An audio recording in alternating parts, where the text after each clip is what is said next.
It's the Daily Dog. Hey y'all, welcome back to the Daily Dog. I am thankful that you are hanging out with me today as we start a brand new week of videos here at the Daily Dog. It is a Monday, and all of y'all who have been here in the past know that on a Monday we're going to some metal music. We are making it a Metal Monday here at the Daily Dog, and the band that we are featuring today is Pantera.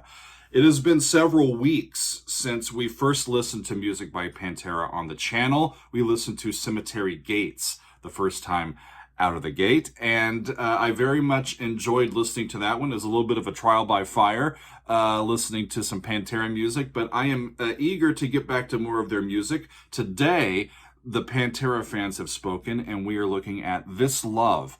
It is from Vulgar Display of Power, their sixth studio album released in 1992. I was in high school at the time, and I was not paying attention to this kind of music. So this is a chance for me to get a little caught up, so to speak. And apparently I'm the one that's left out in the cold because this is their best-selling album. It was certified double platinum.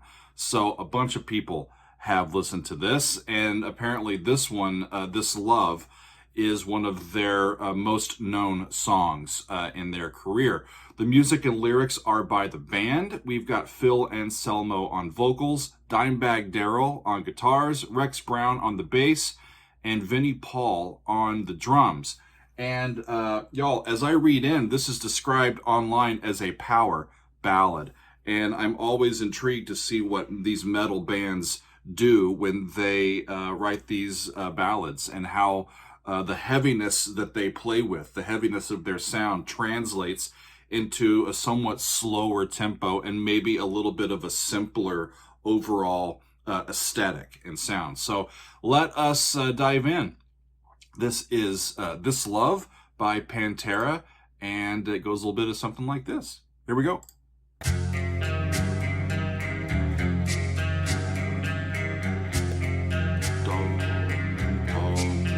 Half step. Over the fourth chord, the same pattern. Down. It's almost bluesy. The five, then the flat five. Da-da.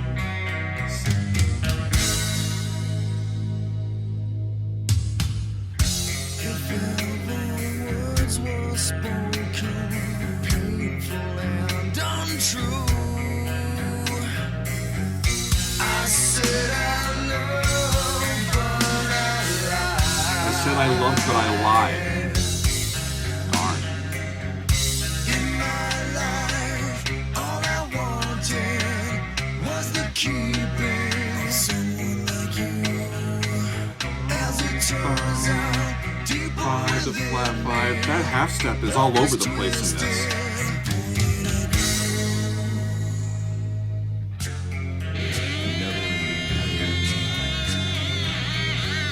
When we have this half step like this, especially, hang on a second, especially over a tonic chord, but they're doing it over every chord that they go to. It's, to me, when bands do this, it's, or when musicians write this, when they've got these notes that have these half steps that keep coming back and keep coming back, it's a general sound of conflict, of instability, of not being at rest.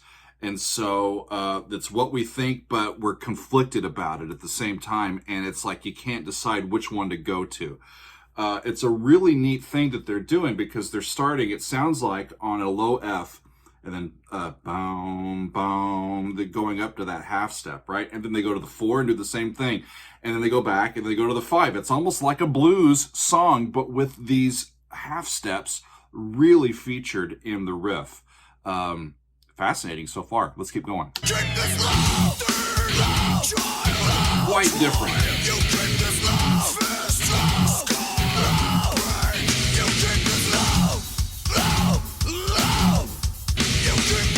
The emotion kind of popped out, didn't it?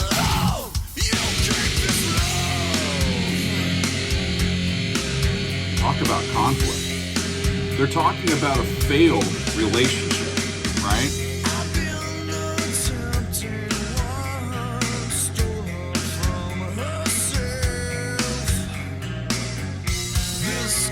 Here's over the 4.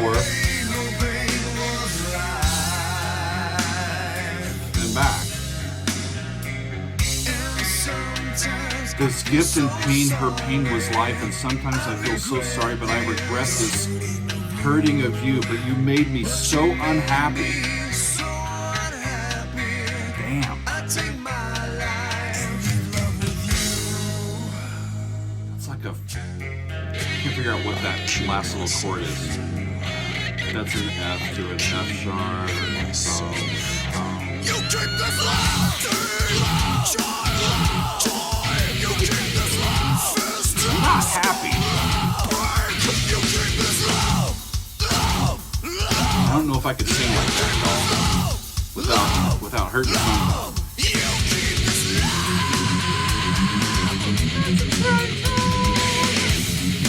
Then he went to over the F. That's really cool.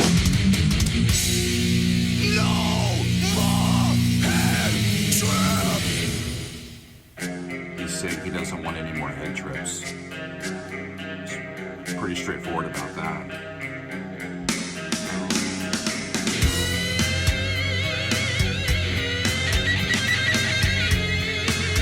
It's a bluesy progression, and it's a bluesy guitar solo. It's like a metal band playing the blues, y'all.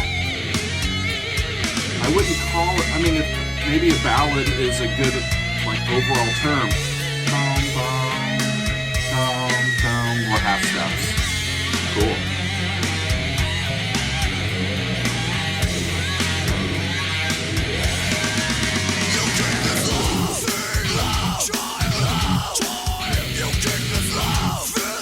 I don't think it's a dance tune. I don't know if I've ever felt that much raw emotion about a relationship.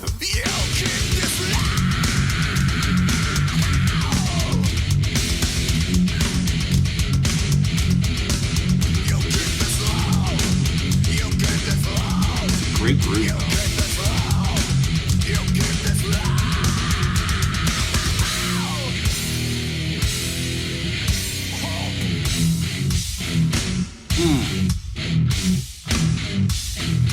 This kind of halftime feel is cool.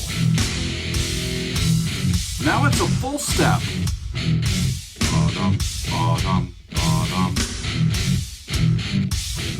And it's an E to an F sharp. And it's going to fade out. That's the most interesting thing harmonically about that I heard. They started, and it kind of sounded like they were starting on an F and then going up to F sharp, F, F sharp, F, F sharp, and back. And then it was like B flat to B natural over the 4 chord. And then when they got to the 5, that blues progression, it was the C down to the B, C down to the B, and that sort of stuff. And then towards the end, when they got into that slower section, and the song stopped, I could have listened to that new little section as a longer coda, right? Or a longer ending section for that piece, but it kind of faded away pretty quickly. But by the time they got there, they weren't on F anymore. They were on F sharp, and they were using F sharp's subtonic, the E. So they start on F, and they're oscillating around, and they end up not there, in a different place than where they started. So there's hopefully a little bit of growth, a little bit of learning from that past relationship, but I don't know if that's the case. As I read into the lyrics, my notes that I said about them is that it seems like one person did not actually love the other, or that that person could not adequately express their love to the other person, and how both people as a result end up suffering while the relationship continues. But the aftermath seems one-sided. He seems mad, and he seems quite jaded about it. And it seems like, you keep this love, you keep this love, he said. And then in the background, thing, child, toy, scar, all of the things, the tangible things that are left, like you keep it, right? He wants to continue to inflict hurt on the other person even after the relationship has ended. And that seems a little selfish to me. Maybe he has always loved her, but also hated how he felt during the relationship. So that conflict comes out, and it seems like he's lashing out, and he wants to move on, but he wants the pain of that relationship to remain with the other person.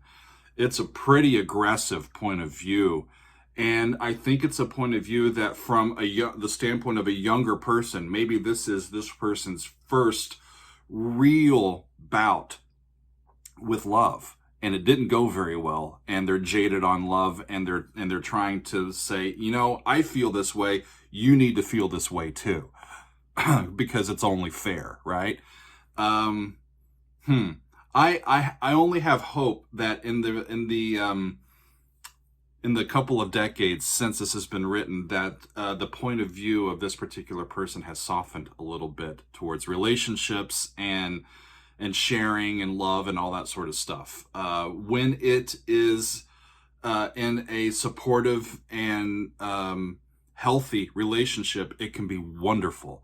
But when it's in a destructive and hurtful relationship, it can be just utterly disastrous, right? And so I think that's the point of view of this particular song. This is a sound that I am becoming a little more comfortable with, but it's tough for me. These are sounds, the way that these heavy metal bands play are sounds that historically I have not really grooved with. But I'm learning, and I'm enjoying getting past at least my own preconceived notions of the way the song sounds, having a certain thought about the musicians or about the style of music in general. But when you really dive in and you give it a fair shot, you can really learn a lot and get a lot from these songs. So I am thankful that we got to listen to a little more Pantera, This Love, on a Metal Monday here at the Daily Doug. I am thankful that you have all been with me. We got some more great stuff coming up this week, but that's all for today. Thank you all for being with me, and we will see you next time on another edition of the Daily Doug.